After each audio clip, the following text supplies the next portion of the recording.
둘째 날입니다. 누가복음 1장 26절에서 56절입니다.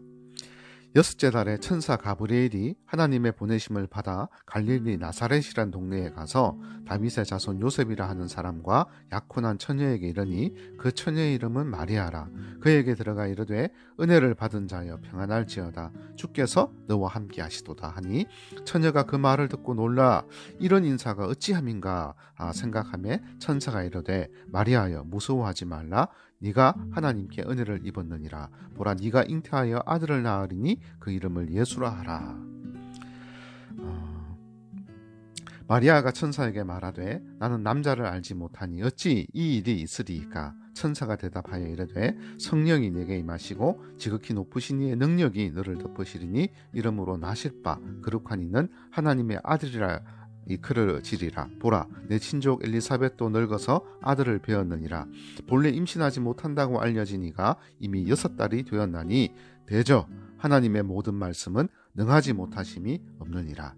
마리아가 이르되 주의 여종이오니 말씀대로 내게 이루어지이다 하며 천사가 떠나니라. 이렇게 이후에 마리아는 친족 엘리사벳이 있는 곳에 이제 갑니다. 그때 엘리사벳의 뱃속에 6개월째 되었던 세례요한이 뛰놀고 또 엘리사벳이 마리아를 축복하고 하는 일이 일어납니다. 그리고 마리아가 찬양합니다. 마리아가 이르되 내 영혼이 주를 찬양하며 내 마음이 하나님 내 구주를 기뻐하였음은 그의 여종의 비천함을 돌보셨음이라. 보라 이제 후로는 만세의 날을 복이 있다 일컬으리로다. 능하신 이가 큰 일을 내게 행하셨으니 그 이름이 거룩하시며 긍휼하심이 두려워하는 자에게 대대에 이르는도다. 그의 팔로 힘을 보이사 마음의 생각이 교만한 자들을 흩으셨고 권세 있는 자를 그 위에 내리치셨으며 비천한 자를 높이셨고 줄이는 자를 좋은 것으로 배불리셨으며 부자는 빈손으로 보내셨도다. 그 종 이스라엘을 도우사 긍휼히 여기시고 기억하시되 우리 조상에게 말씀하신 것과 같이 아브라함과 그 자손에게 영원히 하시리로다 하니라. 마리아가 3달쯤 함께 있다가 집으로 돌아가니라. 오늘은 한 2가지 정도 생각해 보았으면 합니다. 먼저 가브리엘의 이렇게 이야기입니다. 때로는 우리가 살아가다 보면 사람에게서 듣는 100마디 말보다 하나님의 사자가 전하는 한마디 말에 모든 힘과 위로 용기를 얻을 수 있을 때가 있습니다. 저는 이미 형광펜으로 칠해놓았는데 은혜를 받은 자여 평안할지어다. 주께서 너와 함께 하시도다. 여러분 한번 생각해 보십시오. 이 말을 다른 사람에게 듣는 것이 아니라 하나님의 천사에게서 이 말을 듣습니다. 은혜를 받은 자라고 이야기하고 평안을 전합니다. 아마 이후에 우리 신약에 나오는 모든 서신서에 은혜와 평강이 나오는데 바로 여기에 근거한 것이 아닌가 생각할 정도입니다. 우리 모든 사람들, 모든 그리스도인에게 가장 중요한 것이 은혜와 평강입니다. 바로 이 은혜와 평강을 이야기하면서 천사 가브리엘이 우리 마리아에게 주께서 너와 함께 하시도다 이야기합니다. 이 세상에서 가장 큰 위로가 있다면, 가장 큰 힘이 되는 것이 있다면 우리 하나님께서 나와 함께 하시는 것일 것입니다. 그래서 올해는 모쪼록 우리 하나님께로부터 또 말씀을 통해서 이 이야기를 많이 듣는 2021년도가 되었으면 좋겠습니다. 코로나 때문에 온 국민이 아니 전 세계가 힘든데 우리 말씀을 읽어가면서 이 말씀이 그냥 어떤 누구에게 하는 그런 말이 아니라 나에게 주시는 말씀으로 이 말씀을 받았으면 좋겠습니다. 은혜를 받은 자여 평안할지어다. 주께서 너와 함께 하시도다. 아마 마리아도 똑같았던 것 같습니다. 비천한 삶을 살면서 한 번도 어떤 누구에게도 이런 인사를 들어본 적이 없는데 마리아에게 나타나서 천사가 이런 이야기를 하니까 이 마리아가 막 마음으로 놀랐던 것이죠. 이런 인사가 어찌함인가 이런 생각을 했습니다.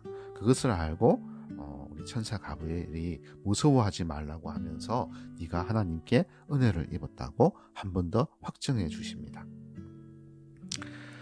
근데 문제는 그 은혜를 입었다 하면서 전한 하나님의 말씀이 사실 감당하기 너무 어려운 말씀입니다. 네가 잉태하여 아들을 낳으리니 라는 말을 했는데 마리아는 그때 처녀였기 때문에 그렇습니다. 그것도 정혼한 처녀였습니다. 그래서 마리아가 천사에게 말을 합니다. 나는 남자를 알지 못하니 어찌 이 일이 있을 수 있습니까? 이 이야기는 우리 앞서 어제 살펴보았던 사가랴가 천사에게 했던 말과는 좀 다른 것 같습니다. 이거는 믿음이 없기 때문에 하는 이야기가 아니라 이해하지 못하기 때문에 던질 수 있는 이야기입니다. 이렇게 질문을 하는 것은 정말 중요하다고 생각합니다. 합리적이고 합당한 질문입니다. 나는 남자를 알지 못하는데 어찌 이런 일이 있을 수 있습니까? 이렇게 하니 천사가 대답합니다. 성령께서는 하실 수 있고 하나님께서는 하실 수 있다. 실제로 그 예도 들어 보여줍니다.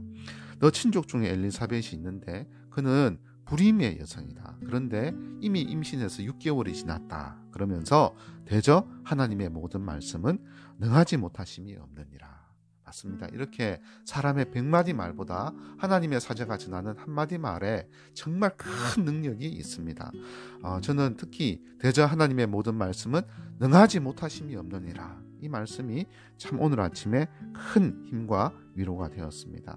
살아가면서 여러 가지 어려운 일들을 많이 만나는데 저는 이 말씀을 붙들 것입니다. 대저 하나님의 모든 말씀은 능하지 못하심이 없습니다. 이미 아버지 하나님께서 저에게 또 우리에게 많은 말씀을 주셨고 그 말씀을 붙들면 결국 우리는 모든 일에 능하지 못함이 없을 것입니다. 이 복을 누리는 저와 여러분들 되었으면 좋겠습니다. 이 말을 듣고 우리 아마 마리아 마음속에 용기가 솟아올랐던 것 같습니다. 그래서 이렇게 고백합니다. 주의 여종이 오니 말씀대로 내게 이루어지이다. 보통은 이 마리아의 고백을 순종이라고 이야기하는데 옛날에는 저는 이런 생각을 했었습니다. 이렇게 순종은 좀 약한 것이다. 여자들이 하는 것이 이렇게 순종이고 남자들은 이렇게 순종하는 것하고는 좀 거리가 멀지 않나 이런 생각도 한 적이 있었습니다. 그런데 요즘 이렇게 말씀을 보면서 제가 느끼는 것은 순종은 어마어마한 용기가 필요합니다. 특별히 이때의 마리아도 마찬가지지만 이 용기에는 목숨을 담보한 그런 용기이기 때문에 정말 이 순종은 용감한 것이다. 이제 이렇게 저는 생각합니다. 이런 말을 했지만 그럼에도 불구하고 마리아는 아마 두려웠던 것 같습니다. 주의 여종이 오니 말씀대로 내게 이루어지이다. 이 말이 무슨 말이냐 하면 곧 이제 그녀에게 배가 불러오는 그런 현상이 생길 것이고 처녀가 아들을 낳는 일이 벌어질 것입니다. 사회적으로 여러 가지로 이제 그런 편견, 어려움, 사실 그 당시에 사회적 편견은 넘사벽입니다. 얼마나 자칫 잘못하면 돌팔매질을 당해서 이제 죽을 수도 있는 그런 것들을 감당한다고 했기 때문에 그래서 마리아는 두려웠을 것입니다. 그래서 이때 마리아에게 필요했던 것이 아마 교회 공동체가 아니었을까? 의지할 곳은 사실은 사가랴와 엘리사벳밖에 없었으니까 마리아는 엘리사벳을 만나기 위해서 그곳으로 갑니다. 천사에게 이미 이야기를 들었기 때문에 그렇습니다. 거기에 가서 마리아는 이 엘리사벳으로부터 큰 위로의 말씀을 듣습니다. 그때 마리아가 다시 용기 100배해서 또 이렇게 이런 멋진 찬양시, 찬송시를 하나님께 올려드립니다. 내 영혼이 주를 찬양하며 내 마음이 하나님 내 구주를 기뻐하였음은 그의 여종의 비천함을 돌보셨음이라. 이렇게 이야기합니다. 실제로 당시 마리아가 어떤 삶을 살았는지 모르지만 그의 고백대로 그녀는 예루살렘에 사는 어떤 유명한 제사장들, 대제사장들의 그런 어떤 집안의 딸들과 같이 않고 비천한 삶을 살았던 것으로 보입니다. 하지만 그녀가 실제로 아무도 알아주지 않고 어렵고 힘든 비천한 삶을 살았지만 그렇지만 그녀가 포기하지 않은 것이 있습니다. 그런 삶을 사는 중에도 하나님의 백성으로서 가지고 있는 존귀함을 품고 있었습니다. 그리고 그녀는 거룩한 자존감도 가지고 있었습니다. 하나님의 사람에게 있어서 가장 중요한 것이 바로 이 존귀함과 자존감, 정체성이라고 생각합니다. 이것만 있으면 우리가 비록 이렇게 넘어지는 경우는 있어도 어려운 상황 때문에, 그러나 절대로 좌절이나 낭망하지는 않습니다. 바로 이런 마음의 자세, 이것이 저는 가장 중요하다고 생각합니다. 사실 우리는 그리스도인이기 때문에, 기독교인이기 때문에 천주교 쪽하고는 좀 많이 달라서 마리아에 대해서 좀 폄하하기도 하고,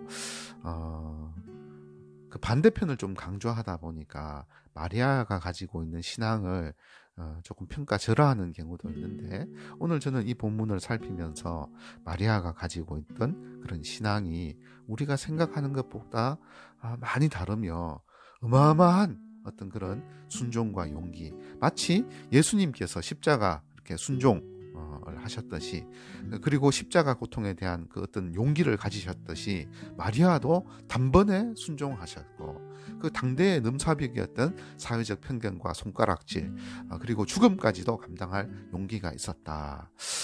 이제 그런 생각을 하게 되었습니다. 그래서 오늘 특별히 이제 마무리하면서 우리도 이렇게 마리아의 순종의 용기, 이런 것들에 대해서 한번 생각해 보았으면 합니다. 지금 이 시대에서 우리 그리스도인들이 감당해야 될 그런 어떤 순종, 그리고 이때 필요한 용기는 어떤 것이 있을까, 오늘 아침에 한번 생각하게 되었습니다.